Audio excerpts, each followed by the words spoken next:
This is a spreadsheet with Google Form data. You'll notice in several of the columns and in at least one, there's repeating values. I'm going to use the Addon menu, toTabs, and show the sidebar. Use the drop-down menu to select which column has repeating data that you want to separate out into separate tabs. I'm going to choose Who is your teacher and Submit.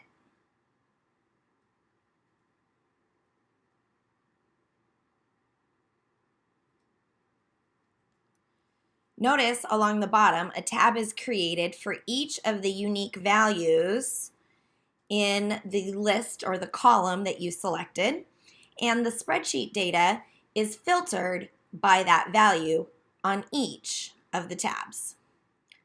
Go to the main menu, and you can reset, which removed all of the tabs that you just created.